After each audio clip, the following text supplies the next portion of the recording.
నమస్తే, నేను Vamshi. Welcome to special drive. Congress MLA Komatireddy Rajagopal CM Revanth పై మళ్లీ సెటైర్లు పేల్చేశారు. కొద్ది రోజులుగా సీఎం రేవంత్ టార్గెట్ గా ఎమ్మెల్యే రాజగోపాల్ మాటల తూటాలు వదులుతూనే ఉన్నారు. మంత్రి పదవి రాలేదన్న కోపంతో ఉన్న రాజగోపాల్ అవకాశం చిక్కినప్పుడల్లా తన నోటికి పని చెబుతూనే ఉన్నారు. తాజాగా సీఎంను టార్గెట్ చేస్తూ పదవులు, నిధులు అన్నీ మీకేనా అంటూ ఎదురు దాడికి దిగేశారు.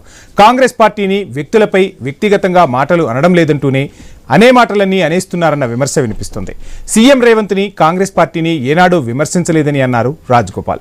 నా మంత్రి పదవి అంశంపై అధిష్టానం నిర్ణయం తీసుకుంటుందన్నారు. నాకు పదవి వచ్చేటప్పుడు ఎవరూ ఆపలేరంటూనే ఆపితే ఊరుకోను అంటూ ఘాటు వ్యాఖ్యలు చేసేశారు.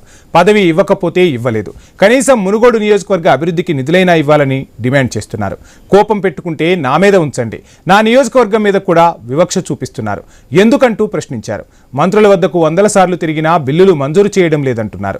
మంత్రులను అడిగితే సీఎం చేతిలో ఉందంటున్నారంటూ అసహనం వ్యక్తం చేస్తున్నారు.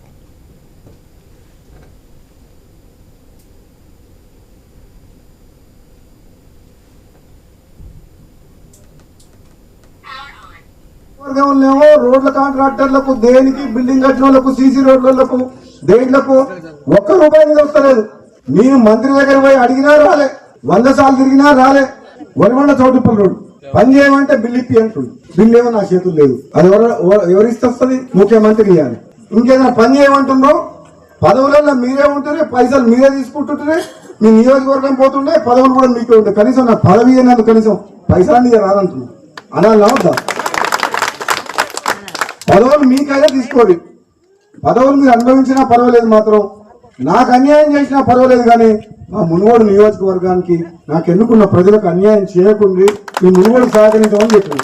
పదవి అనేది అధిష్టానం నిర్ణయం తీసుకుంటుంది. ఆ పదవి అనేది నాకు ఒక బాధ్యత తప్పితే అది వస్తే ప్రజలకు లాభం. అది వచ్చేటప్పుడు వస్తుంది. ఎన్ని రోజులు ఆపలేదు, మన ఆపగలుగుతారా? ఆపితే మనం ఊకుంటామా? నేను ఊకునే మనిషినేనా? నేను ఎప్పుడైనా సరే మీ గురించి ఆలోచిస్తున్నా. ఈ ప్రాంతాన్ని అభివృద్ధి చేసేంత వరకు నేను నిద్రపోను. ఇలా కొద్ది రోజులుగా రేవంత్ను టార్గెట్ చేస్తూ సంచలన వ్యాఖ్యలు చేస్తూనే ఉన్నారు రాజగోపాల్. అయినా ఇప్పటి వరకు కాంగ్రెస్ క్రమశిక్షణ కమిటీకి ఫిర్యాదులు వెళ్లలేదన్న విమర్శ ఉంది. కాంగ్రెస్లో అంతర్గత ప్రజాస్వామ్యం ఎక్కువ, నేతలు కొంతమందిపై మాత్రం త్వరగా క్రమశిక్షణ కమిటీ విచారణలు చేపడుతోంది. షోకాజ్ నోటీసులు కూడా ఇస్తుందన్న అపవాదు ఉంది. అయితే పార్టీలో రాజగోపాల్ ఇష్యూలో మాత్రం ఎలాంటి నిర్ణయం తీసుకోలేకపోతున్నారన్న ఆరోపణలు గుప్పుమంటున్నాయి.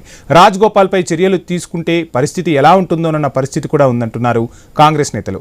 అందుకే హైకమాండ్ కానీ క్రమశిక్షణ కమిటీ కానీ ఎలాంటి చర్యలు తీసుకోవడం లేదన్న విమర్శ ఉంది. రాజగోపాల్ విషయంలో క్రమశిక్షణ కమిటీ ఎందుకు ఏం చేయలేకపోతుంది? ఎవరైనా పెద్దలు అడ్డు వస్తున్నారా? కొంతమందిపై చర్యలు తీసుకుంటున్నప్పుడు రాజగోపాల్పై చర్యలు ఎందుకు చేపట్టలేకపోతున్నారు? రాజగోపాల్ రెడ్డిని ఎలా డీల్ చేయాలో టీ కాంగ్రెస్ పెద్దలకు తోచడం లేదా?